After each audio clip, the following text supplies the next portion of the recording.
Many people have the perception that there is a conflict between science and the Christian faith, including young people in the church.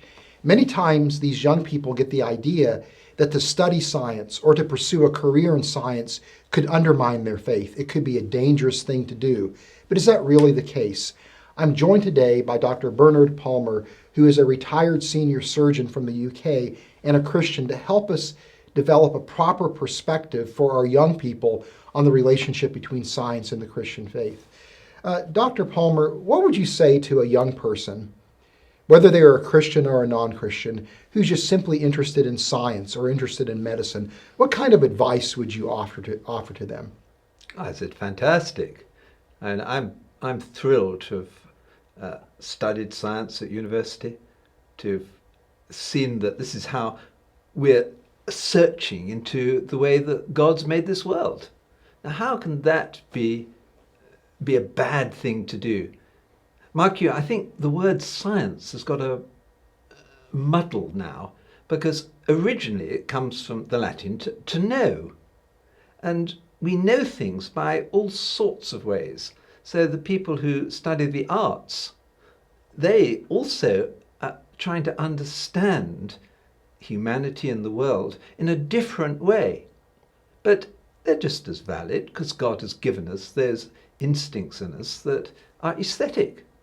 But natural science, the biology, physics, maths, chemistry, these are just methods of investigating the world that God's made. They all depend on there being laws of nature. The world works according to these principles. Now, where do these come from? We're not random. We're not in chaos. We work according to these principles. Now, who set these laws? That's a very interesting question.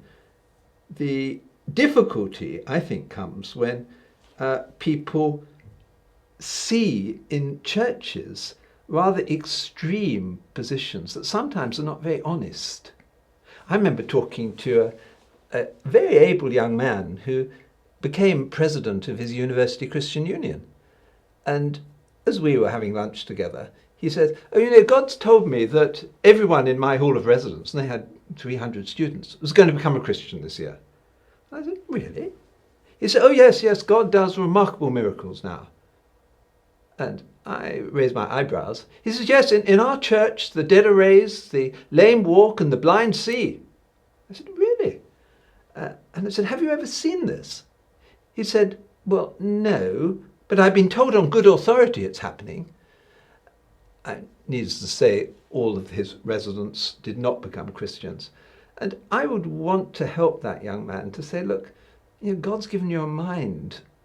Faith is not a matter that's against evidence. Faith is based on evidence. It's based on truth. So we Christians must be honest in the way we present things.